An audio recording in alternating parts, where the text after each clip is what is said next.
In this chapter, we will be looking at the settlement of the Great Plains region of the United States. America is moving west, bringing civilization and knowledge to a vast unknown territory. We will strike it rich, build boom towns, and connect east and west with the Transcontinental Railroad. There is one major obstacle to America's manifest destiny, the American Indian. We will discuss the tragic events that led to the movement of the Plains Indians onto reservations. Why did it take so long to settle the Great Plains? Look at the map. It illustrates average annual rainfall in the continental United States. As you can see, the settled territory east of the 100th meridian gets over 20 inches of rainfall per year, enough for farmland. As you move west of that line, the rainfall drops considerably. The grassland of the Great Plains were once called the Great American Desert by Lewis and Clark. Less rainfall means fewer trees. It's much harder to build infrastructure when there's no lumber to build with. Finally, the Plains Indians were another obstacle to the settlement of this region. Indian tribes of the Great Plains survived by following bison herds as they migrated from place to place.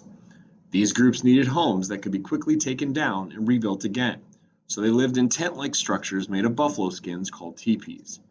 In the mid-1700s, Plains tribes began riding horses that had been brought over from Europe.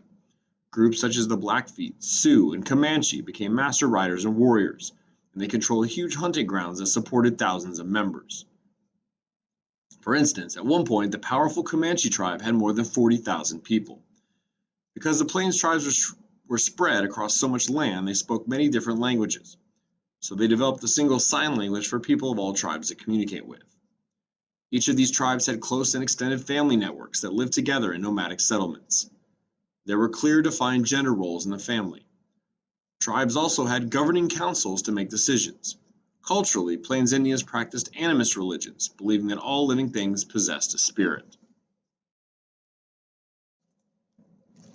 Mexicans and Pueblo Indians living in the New Mexico Territory, fearing their Mexican land titles would not be honored by the U.S. government, launched a revolt in the town of Taos, New Mexico in January 1847, in the midst of the Mexican-American War.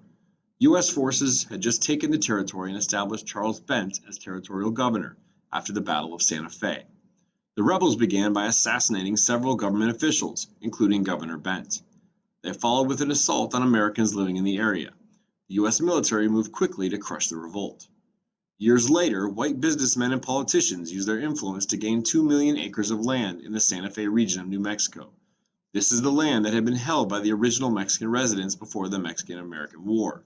Their fears had been realized. Between 1848 and 1882, over 300,000 Chinese immigrants came to the U.S. in search of a better life and more money. They boarded ships with tickets paid for by relatives or as indentured servants or coolies, a condition close to slavery. At first, white Americans welcomed the Chinese and saw them as hardworking people.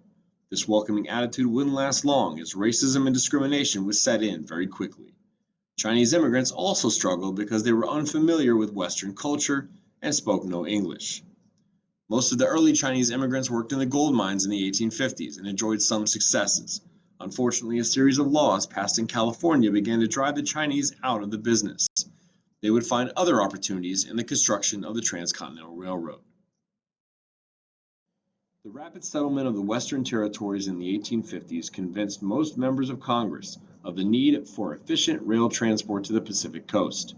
In the years leading up to the Civil War, Congress commissioned landscape surveys to identify the best route.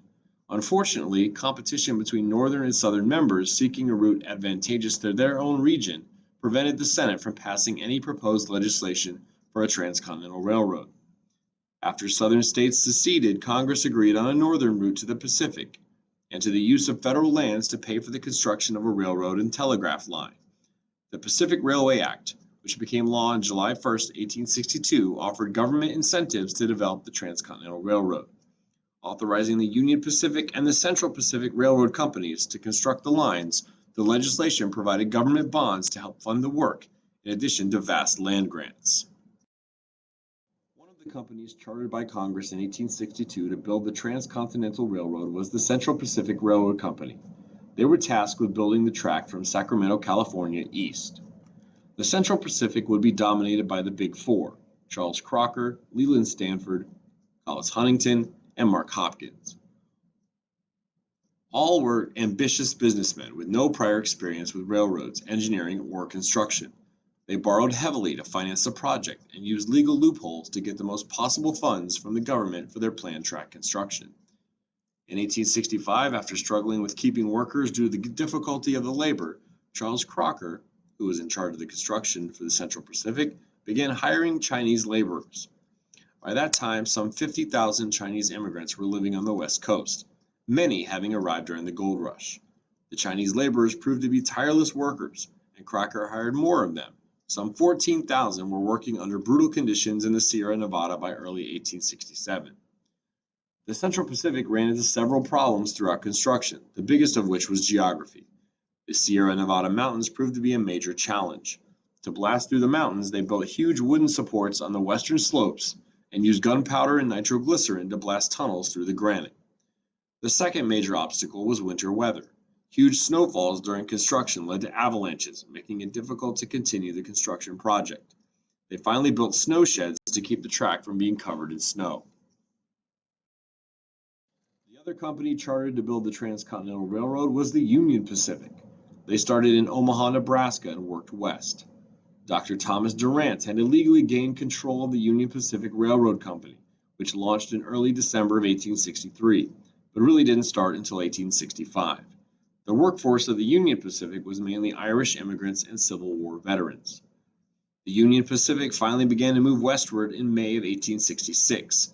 They only ran into minor geographical problems, such as river crossings, narrow passes, and some snow. Overall, the biggest challenge that they faced was American Indian attacks. The company suffered bloody attacks on its workers by members of the Sioux, Arapaho, and Cheyenne tribes, who were threatened by the progress of the white man and his iron horse across their native lands. As the tracks were laid, telegraph lines were also installed so that communication would also travel west. The Transcontinental Railroad accelerated the slaughter of the American bison, or the buffalo as it's called. Massive hunting parties began to arrive in the West by train, with thousands of men packing 50 caliber rifles and leaving a trail of buffalo carnage in their wake. Unlike the Plains Indians, who killed for food, clothing, and shelter, the hunters from the East killed mostly for sport. American Indians looked on with horror as landscapes and prairies were littered with rotting buffalo carcasses. The railroads began to advertise excursions for hunting by rail, where trains encountered massive herds alongside or crossing the tracks. Hundreds of men aboard the trains climbed to the roofs and took aim, or fired from their windows, leaving countless 1,500-pound animals where they died. Hunters began killing buffalo by the hundreds of thousands in the winter months. By the end of the 19th century, only 300 buffalo were left in the wild. Congress finally took action outlawing the killing of any birds or animals in the Yellowstone National Park, where the only surviving buffalo herd could be protected. The destruction of the buffalo pushed many Indian tribes onto reservations, opening up more land for settlement in the West. The two companies met at Promontory Point, Utah on May 10, 1869. A crowd of workers and dignitaries watched as the final spike was driven in, connecting the two tracks together.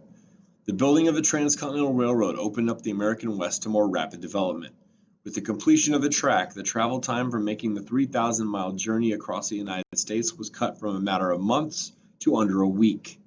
Connecting the two American coasts made the economic export of Western resources to Eastern markets easier than ever before. The railroad also facilitated westward expansion, escalating conflicts between Native American tribes and settlers who now had easier access to new territories. Chinese immigrants created neighborhoods in urban areas across the country. These Chinese neighborhoods became known as Chinatowns. The largest of these was in San Francisco, California. They were usually formed by people of one clan or organization that worked together to run the community. Elaborate festivals and celebrations kept the Chinese culture alive in these communities. The Chinese Exclusion Act of 1882 was the first significant law restricting immigration into the United States. Many Americans on the West Coast attributed declining wages and economic problems to Chinese workers. Meant to curb the influx of Chinese immigrants to the United States, particularly in California, the Chinese Exclusion Act of 1882 suspended Chinese immigration for 10 years and declared Chinese immigrants ineligible for naturalization. The Chinese Exclusion Act required the few non-laborers who sought entry to obtain certification from the Chinese government that they were qualified to immigrate.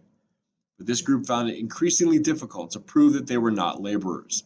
Very few Chinese could enter the country under the 1882 law.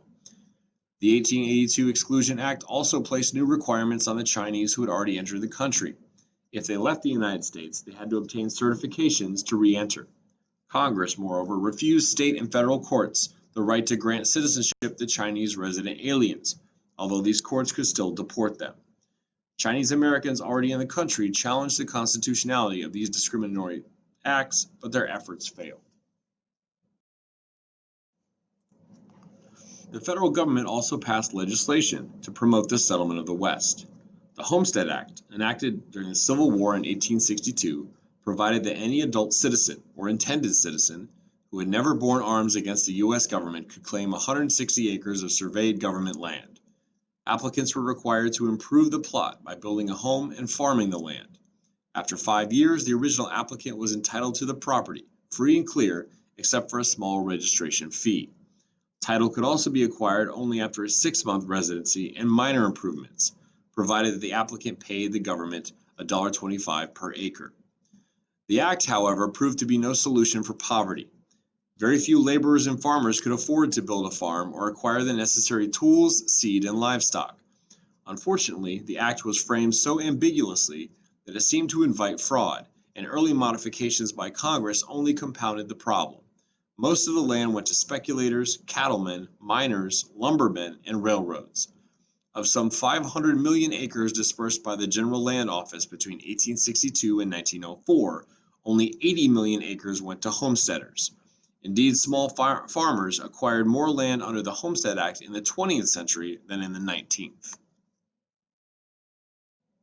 Americans who moved out west struggled to farm the Great Plains. Its more arid climate created problems for these western migrants. They looked to the federal government for help. Congress passed legislation aimed at providing some assistance to these farmers. First was the Morrill Land Grant Act of 1862. It encouraged states to use the sale of federal land grants to maintain agricultural and technical colleges. 2 examples on your screen, Texas A&M University and the University of Nebraska. Second was the Timber Culture Act of 1873.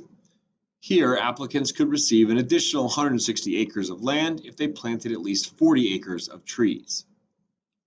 Finally, you have the Desert Land Act of 1877, where applicants could purchase 640 acres at $1.25 per acre if they promised to irrigate within 3 years.